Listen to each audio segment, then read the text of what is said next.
Hi, welcome. I'm Claire Graves, Executive Director of the Webby Awards, coming to you from our New York office, and I want to say welcome and thank you so much for joining us.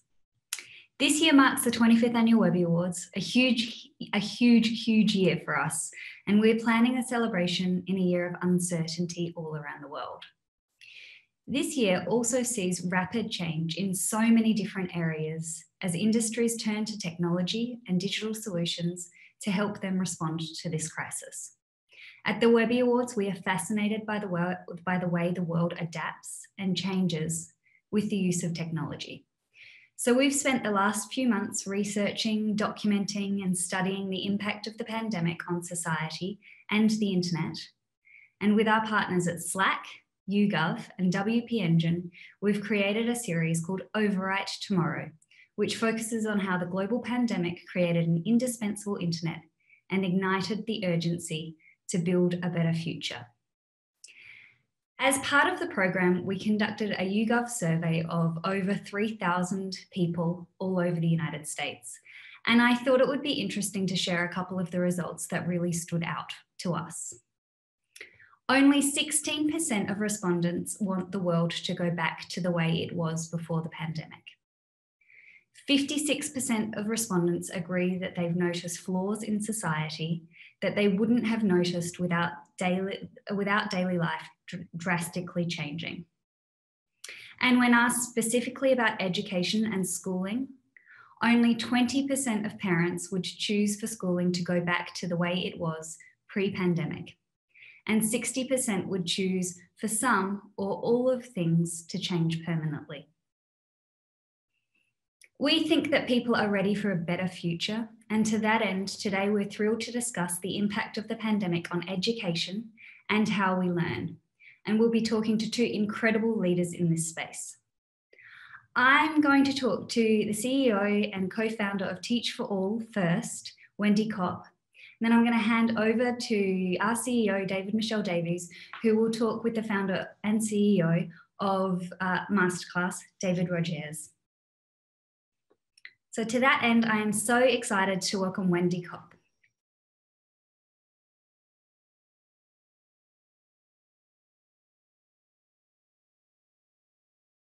To ensure all children have the opportunity to fulfill their potential. Wendy founded Teach for America in 1989 to marshal the energy of her generation against educational inequality in the United States. Today, more than 6,000 Teach for America core members are in the midst of a 2-year teaching commitment in 50 urban and rural regions. And Teach for America has proven to be an unparalleled source of long-term leadership for expanding opportunity for children. After leading Teach for America's growth and development for 24 years, in 2013, Wendy transitioned out of the role of CEO.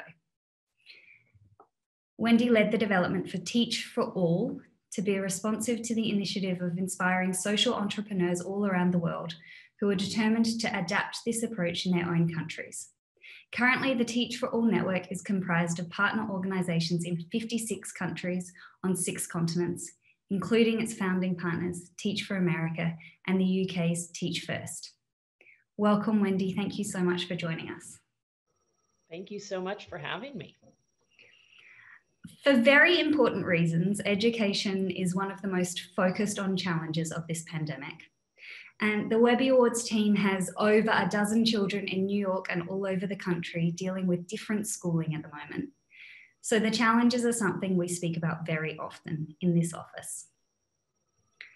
But we were really, really excited to talk to you because you have a global perspective on how different countries and teachers are responding to the pandemic from all over the corners of the world. And I thought I would start from the start with you and ask you to tell us a little bit about Teach for All and why you started Teach for America and then Teach for All. Absolutely. Well, I started Teach for America 30 years ago when I was a college student and felt that our generation was just searching for a way to make a real difference in the world and would jump at the chance to channel their energy into teaching in urban and rural areas across our country. And I had my head down, fully focused on addressing the massive inequities that persist in our own country. I wasn't thinking about the rest of the world at all, but there was something in the water about maybe 15 years ago. And within 1 year, I had met people in 13 countries, from India to China to Chile to Lebanon to the next place, who were just determined that something similar needed to happen in their countries. And I think what brings us all together, and what is now, as you just mentioned, a network of independent organizations in every region of the world, is a commitment to addressing the fact that the circumstances of kids' birth predict their outcomes, and that is a very complex problem that needs a lot of leadership. It needs leadership in classrooms and at the school level and at the school system level and in policy and even across sectors if we're actually going to address it. So these organizations are all working to cultivate that collective leadership. Initially by investing in these folks in classrooms as teachers, and then supporting them as they exert leadership at every level of the system and across sectors. So how did you build it out? Where did you start first? What countries did you start first? Well, actually, so it isn't even about us starting, right? Like, we're supporting local social entrepreneurs. And actually now we've had 2 recent launches, so 58 countries and growing. We had 7 launches in the first year, and we had 13 partners by the second year, and each year since. Even in this year, we've seen 5 new launches, 4 of which are on the continent of Africa, which is so exciting. But so we come behind social entrepreneurs, again, in all these different countries, who have a vision for adapting this approach and building movements in their countries to address educational inequity and help ensure that all kids have the chance to fulfill their potential. So I know that you just hosted your Teach for All Global Conference last week, virtually, of course. What are some of the lessons that you took away from the conference for the educators?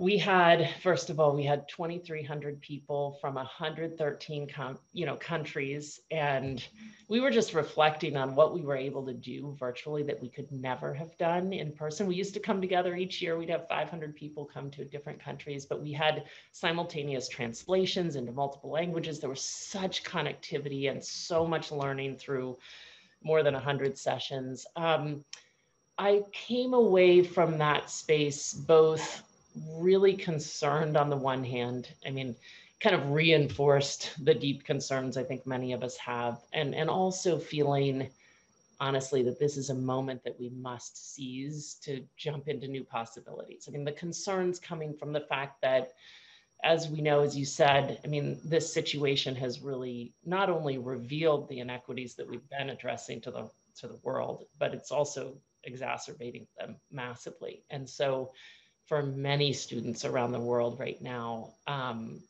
this pandemic has real potential to be truly life limiting. And so there are huge risks, and there are also huge pressures back to the status quo. It was so interesting to hear those stats you shared earlier about how much people don't want to return to the status quo, but nonetheless, that's probably the path of least resistance. And so we're really thinking about, what can we just let go that we used to embrace as normal, and how can we just rethink, what we're working towards, what we're aspiring for in communities and as countries and as a global society, and therefore what we need to be working towards in education.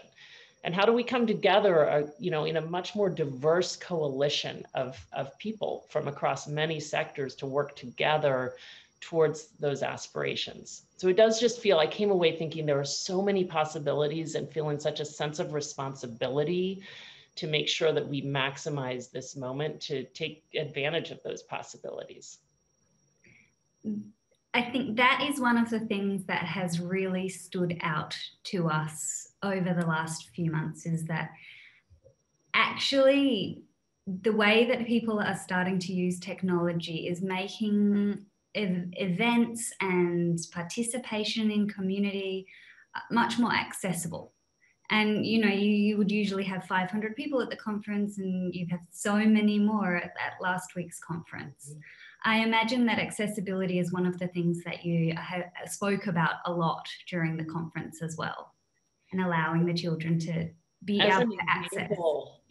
We had an 11-year-old student who is a student in a Teach for Nigeria classroom interviewing Malala.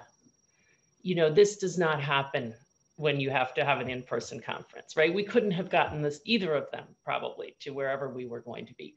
So there are so many possibilities. And we've seen that not just at the conference, but I think about, we now have 45 communities of practice among teachers and alumni educators from all over the world, from different countries, sharing solutions on different topics. So we have more than 1,000 teachers in Teaching Without Internet WhatsApp groups in 4 different languages, just thinking with each other and spreading solutions about how do we reach our kids in contexts where we don't have internet access.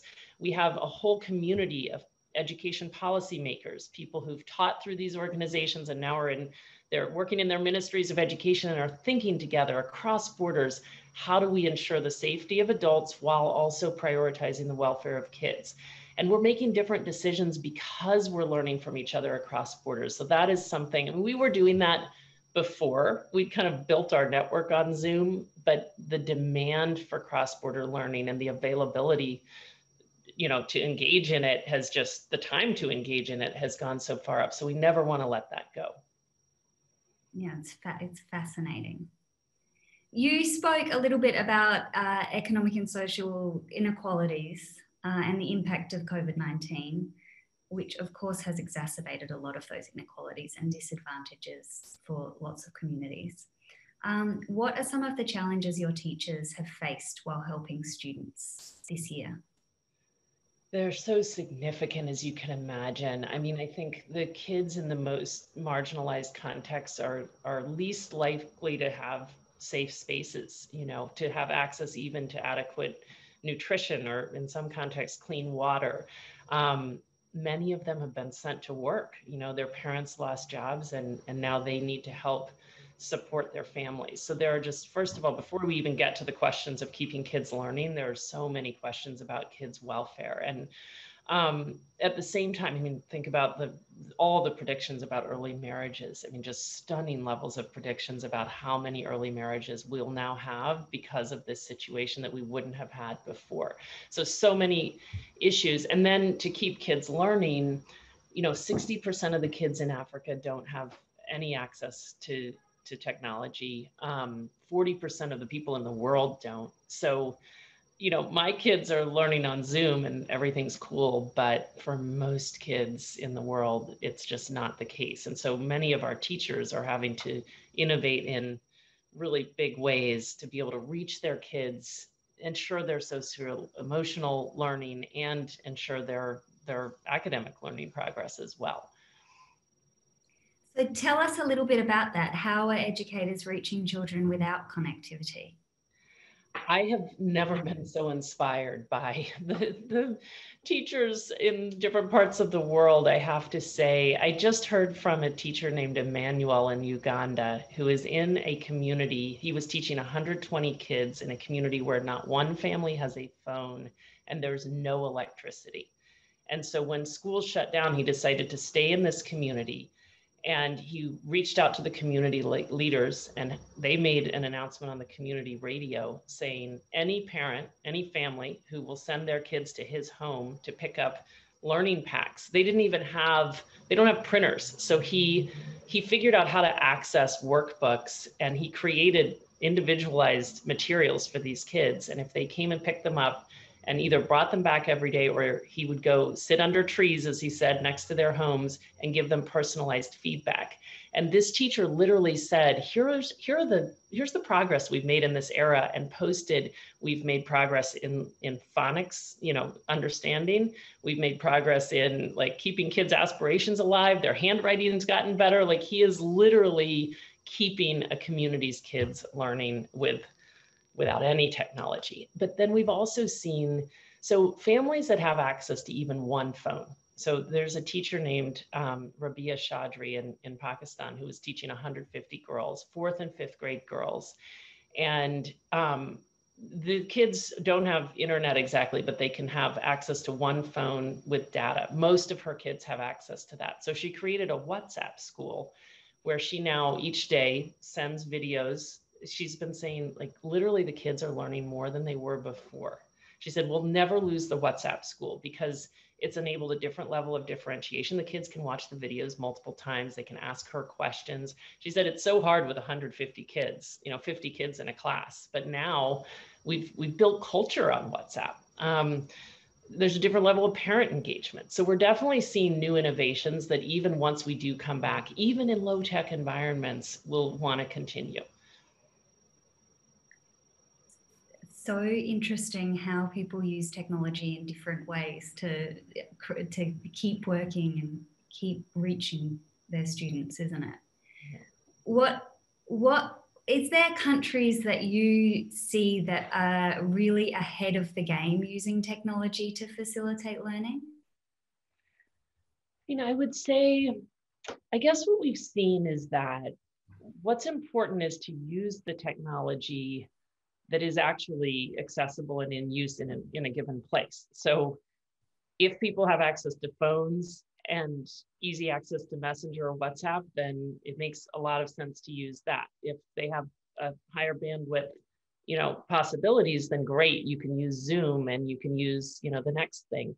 I think that what I've seen throughout is that the key to using technology well in whatever bandwidth environment you're in is the people in the puzzle. I mean, it is always about the teachers. And, I'll never forget, we have a student leadership advisory council of students from like 20 countries. And one of them is from Denmark, where, kids have access to laptops and connectivity.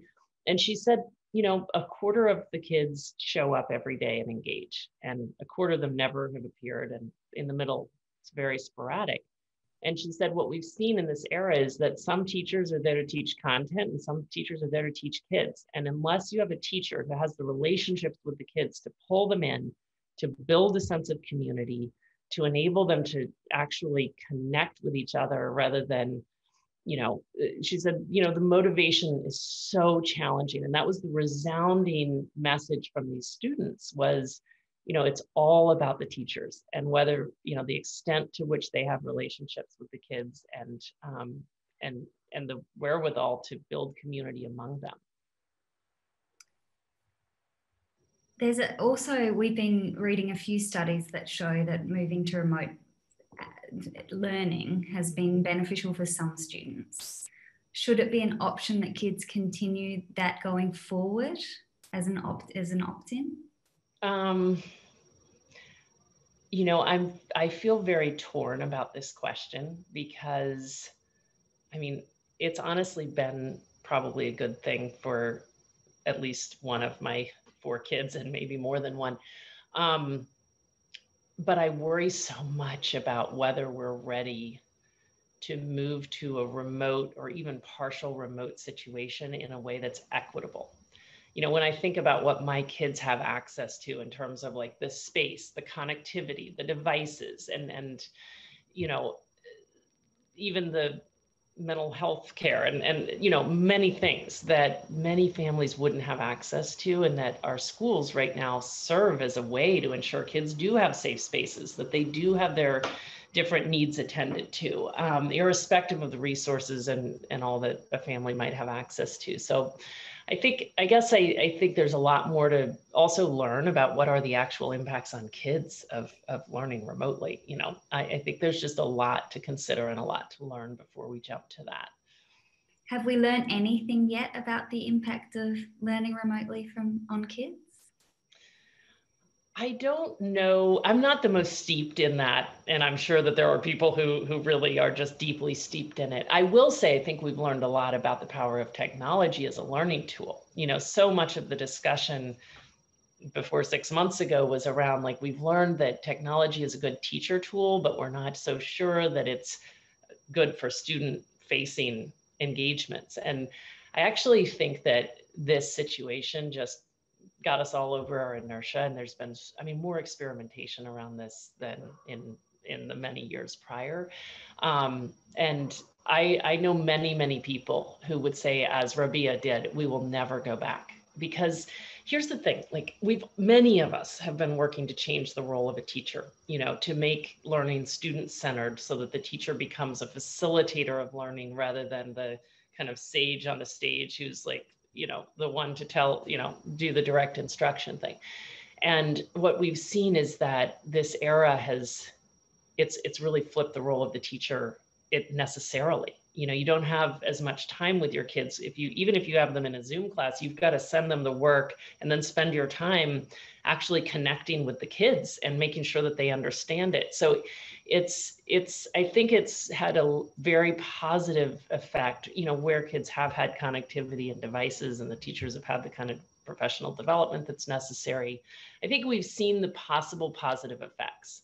And so the question, I mean, honestly, the thing I'm most obsessing about, you know, alongside many others, is how can we leverage technology in a way that it turns out to be a force for greater equity and not greater inequity. Mm-hmm. I think we run a huge risk right now in that some kids probably would be much better off with much more technology, and we'll have access to the devices, the connectivity, the teachers with the skills. And, it's just so crucial that we keep in mind the charge of equity. How do we ensure that all of our kids, because that's important to our entire collective welfare, and to the welfare of the most marginalized kids, of course, as well. It's so crucial. And I think there are many implications of that for where we put our investments going forward. My mother-in-law is a teacher. She's a teacher in Oklahoma. And we were there for the first part of the pandemic from April through to June. And so I was there as she was remotely teaching her third graders. And one of the things that she really missed, I mean, she definitely missed being in the classroom with her kids, but one of the things she felt was missing was the emotional support that she gave her kids, who are a completely diverse group of children. And so I was wondering if you have information or about how teachers are helping kids with emotional support during this time as well.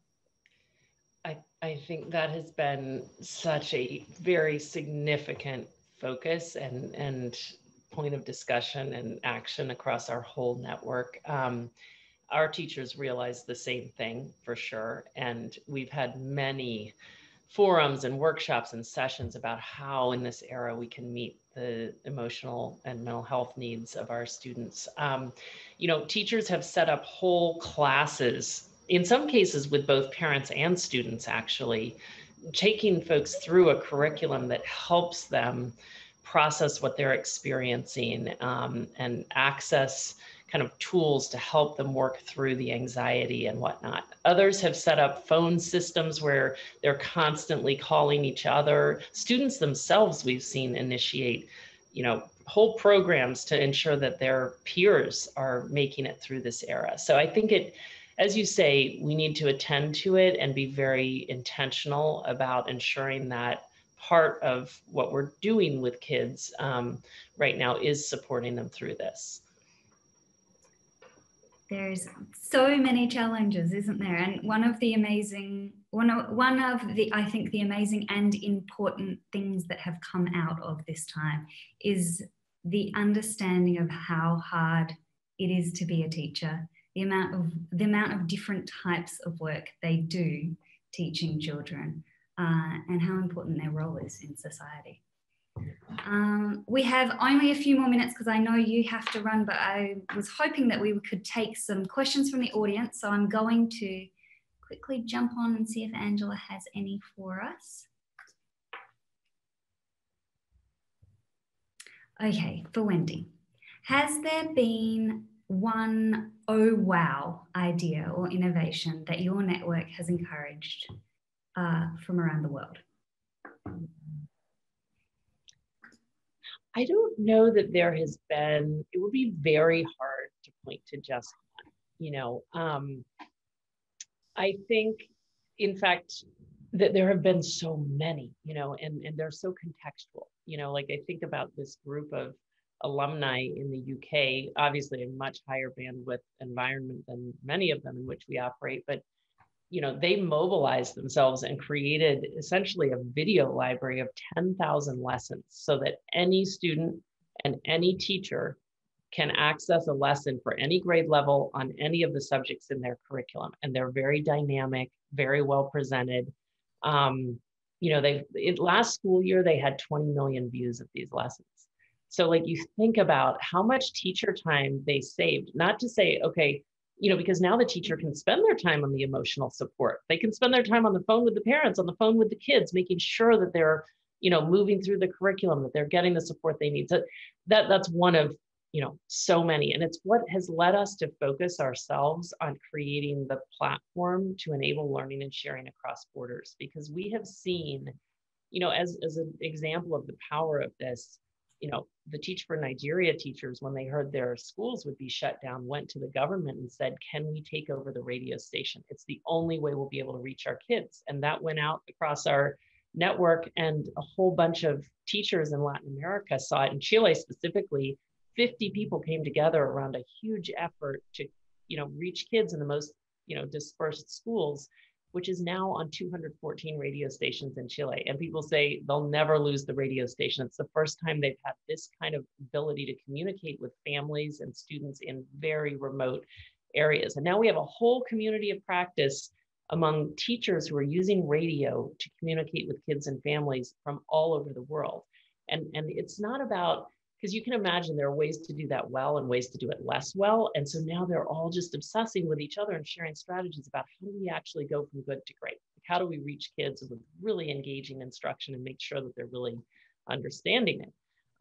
So we've just really seen the power, if anything, of networks. And I never want to lose it. Hopefully we'll see them propagate more and more. I think we could speed up progress in education so much if we could figure out how to network all of our teachers and educational leaders with each other across borders to share solutions.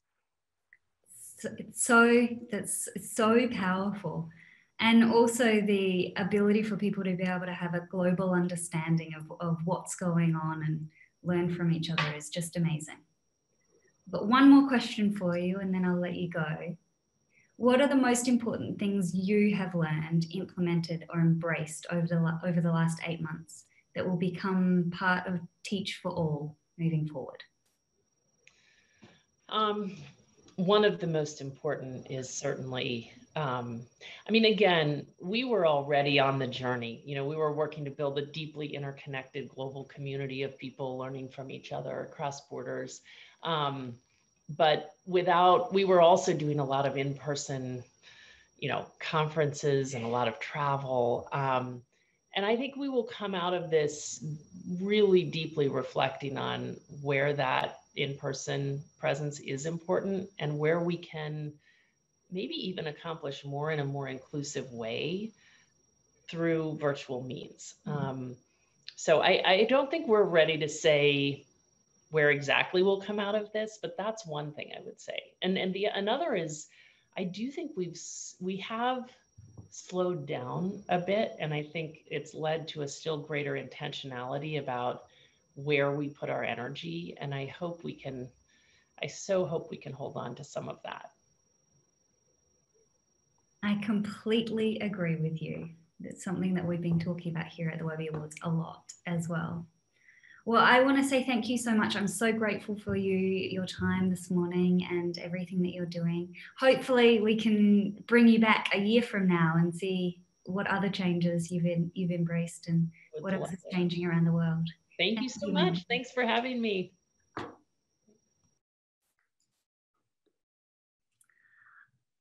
Thanks again, Wendy. In a moment, I'm going to hand over to our CEO, David Michelle Davies, who's going to talk to David Rogier from MasterClass. Before I do pass the mic, though, it would be remiss of me if I didn't remind everybody that our early entry deadline is this week.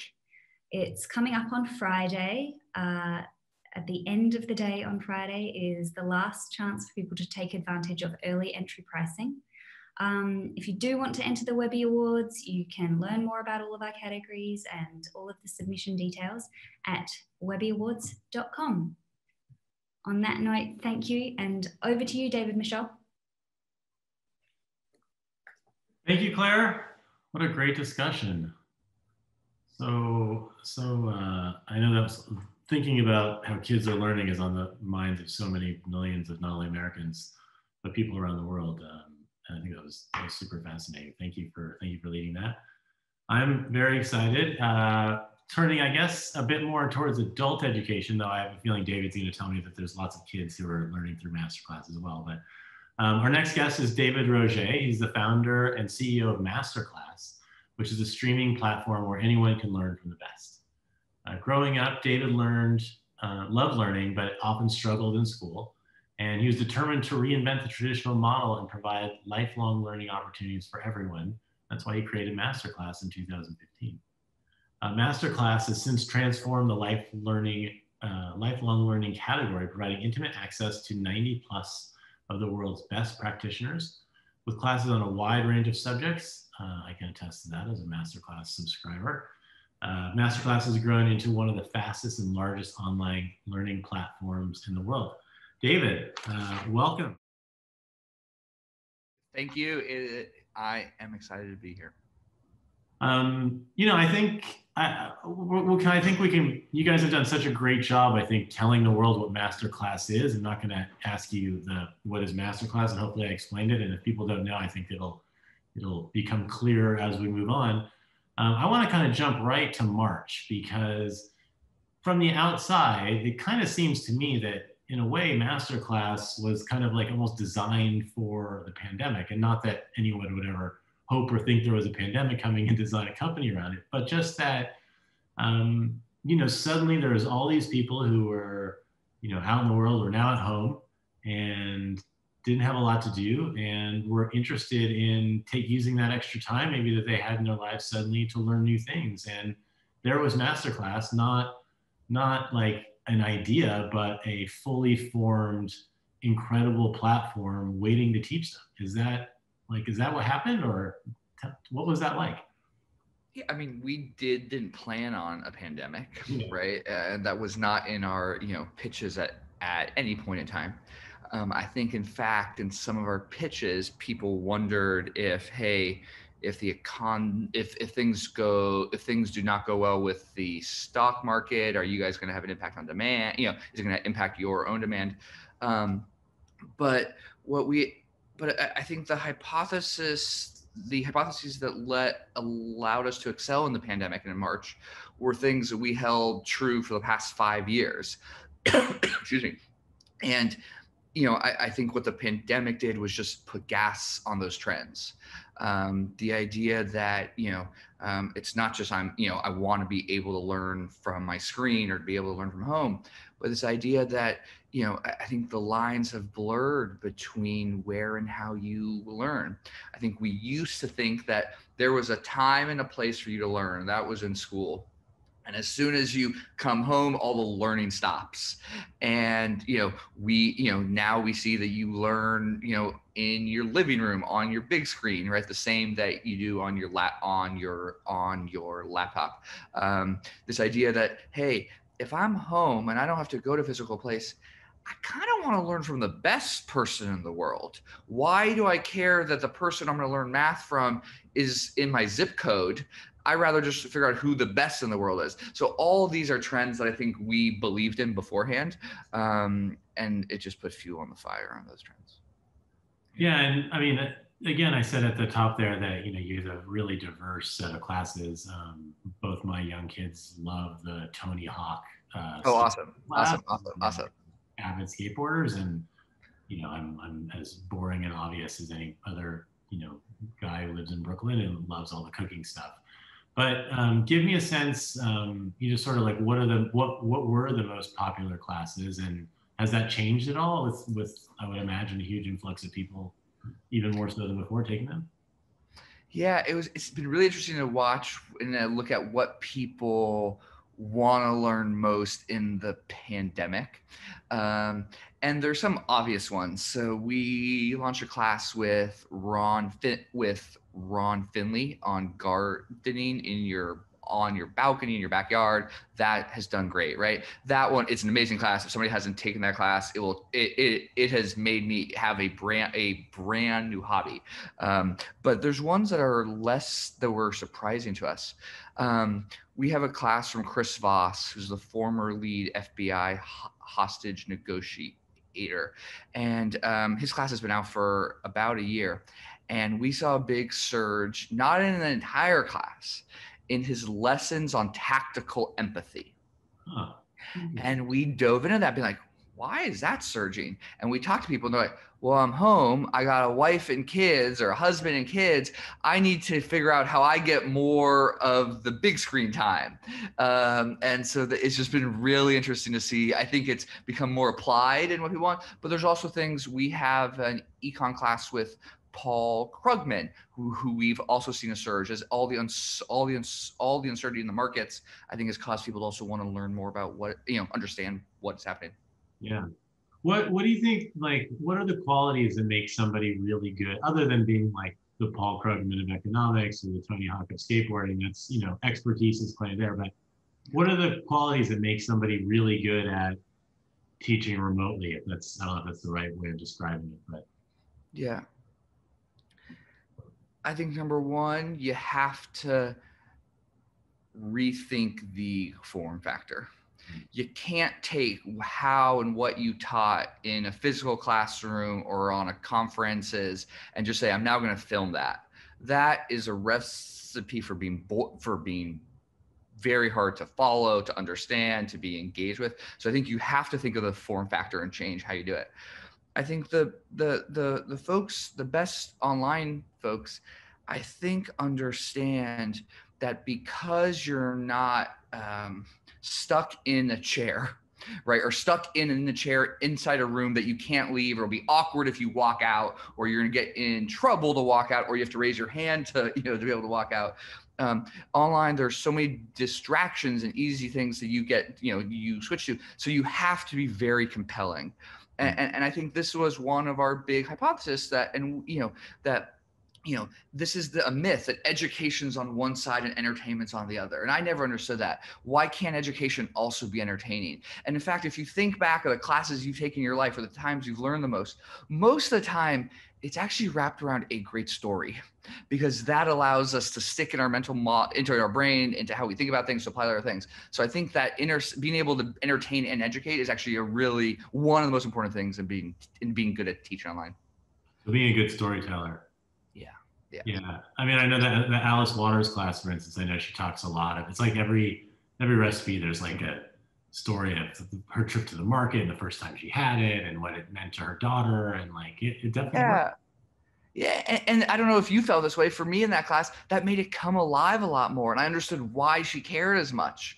Right. And that's the stuff that you stick with. It's not that, oh, she said I need to add an extra, ounce of this. I think the other part too is most online classes, or a lot of online classes, are still live, and they're done live. I think there's very few cases that live is actually optimal. There's very few of us, and I'm not one of them, that is better live, right? The power of post-production and editing is very powerful and is a gift. And so I think you have to think, if you're going to teach online, you're going to do live, why and how do you take advantage of the live? Otherwise, do not have it live. So the great things for live is if, I want to engage with people in the class, or I want to be able to ask questions or answer questions. If it's something that's so current and so new that, if I'm analyzing a sports game or doing something like that, that you need whatever is the most new. Yeah. So, well, tell me, like, how do you guys think about which classes to do, right? Because I think there's about 90, I think, is that right? Yep. Which sounds like a lot, but, if you think about like some other online learning platforms out there, like it's actually that's very, very curated, especially given the total amount of topics that you cover. I mean, you could see 90 topics on economics if you wanted to or something, right? So how do you think about what the scope of a class should be, and like, I'm sure you obviously have a lot of data around the audience and what they might be interested in. Give us like some broad strokes of how you think about becoming a MasterClass. I mean, first of all, we want everything on the platform to be amazing and good. So we do handpick everything, right? We have a whole process of how we pick instructors and the subjects and the fields, and then the things that the class is actually on, and we test it. But and I think our underlying belief is that everybody should have a chance to learn from the best. And there's certain things you want to learn. There's other things you don't, but if you're exposed to it, you would love it. And, this is another, I think, myth in the education world where, most education treats us as if we are a single dimension. You want to learn how, you want to learn about micro econ. That is what you study, and that's what you go deep in. Grad school, I have an MBA, so it's just in the business world. But I think we're actually multi-hyphenate, and I think I'm an entrepreneur, but I also love fish tanks and shoes, right? And so being able to tap into the multiple parts of our identity, I actually think a very important thing. So one of the things that we saw in our insights and our data is that if you come in for one field, you don't stay in that field. You actually go broad. So I forgot the exact stat, and I might be a little off on this, but this is like roughly right in direction. If your first class is Steph Curry, right, the basketball player, it's an amazing class and it'll change your game if you play ball. Your next class, I think you're most likely to take, if I remember this right, is Steve Martin. I would have not guessed that, right? But you start realizing, hey, sorry, why can't somebody who likes to shoot also like Steve Martin, right? Like, but these are these notions in our head that think, well, no, if you come in for a basketball class, all you want to take is more sports classes. Right. So we actually do a lot of work, both on a qualitative side and a quantitative side, to understand, for example, right? What are the things that you're going to actually like? What are the things that are going to get you in the door? And then what things are going to get you to actually stay? Interesting. So, I mean, it sounds to me like you got a bunch that Steph Curry is really good at slightly improving people's basketball games. And then people get their head gets a little big, and they think that suddenly they could take a class and become super funny. That has not come up as a hypothesis, but we will now look into that. Claire earlier was talking to Wendy Kopp and they talked a lot about accessibility. Yeah. People might not actually realize this, but you guys have done a lot of work around making MasterClasses more accessible. Can you talk about some of that? Yeah. I mean, it goes back to our mission. I was raised in part by my grandparents, and everything was taken from them, and they instilled in me that the only thing that someone can't take away from you is your education. And so I vowed, when created this, that I want to try to make it possible for anybody to learn from the best. And part of that means there's some people that do not have the means to do it. So things that we have done and are doing. This year, we are going to give away and are close to it 200,000 all access passes to people that cannot afford it. We've also worked here in California, here in the state I'm in, with the Department of corrections to make it so that if you are in there, you can take some of our classes. We actually began, the first one we are doing is Ron Finley. So if you are for that, you take it. What? That was the gardening class, correct? Yeah, that's gardening class. We also is free for anybody at who is at Rikers, also has access to that class. So really trying to make it that people who can't afford it, do not have the means to, still have access. Amazing. And why do you?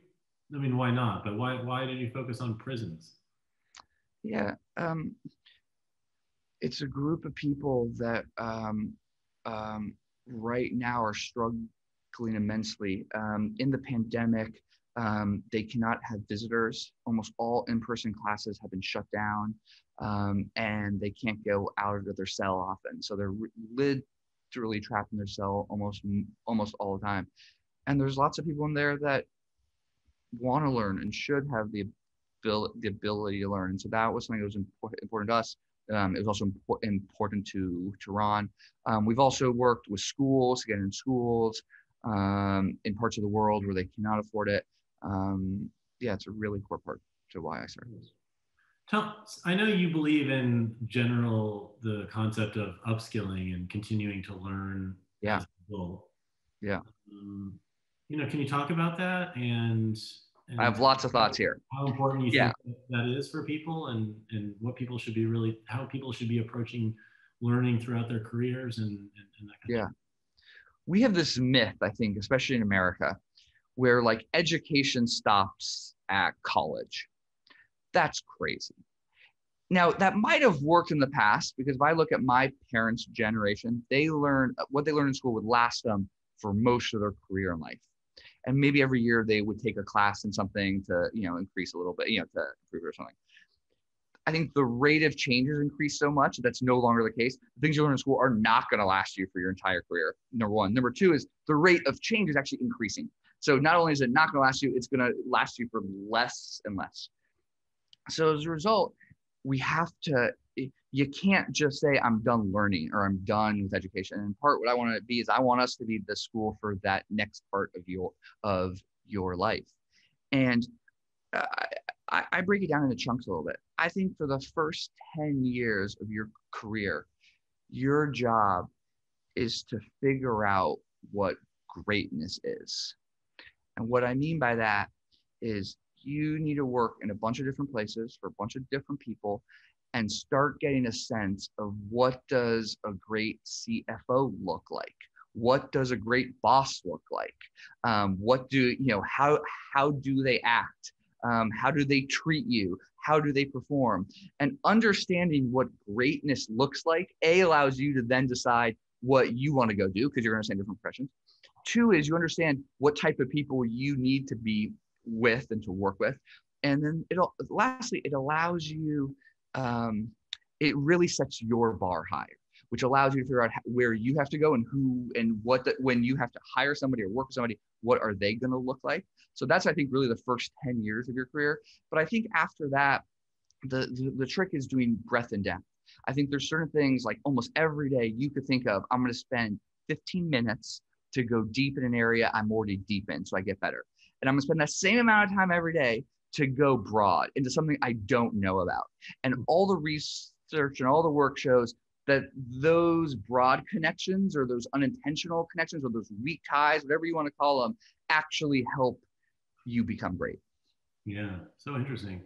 We were talking a little bit earlier also about how do we think the pandemic has changed learning. It's a question I want to ask you too. And, what have you seen through all the data you get through MasterClass and how the pandemic is influencing people's attitudes towards learning, and what do you hope we keep? What kind of changes that you've seen that you're excited about? I mean, look, we are seeing people spend a much more time to learn, a lot more time to learn online. That I love. I hope that stays. We're seeing people go more broad about other things that they want to learn about, things they did not learn about. I mean, how many people on this call or have started a new hobby? I'm going to ask you. Have you started any new any new hobbies?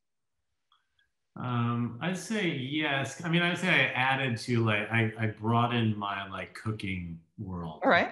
Moved into things that I hadn't really contemplated before, but still in the general. So, okay. So I should say you either, I think, and I don't have any stats for this, but this is my intuition, that people have either added a new hobby or have gone more deep or broad in the current hobbies they're in. Just because a bunch of other things have been stopped, right? Or you can't do.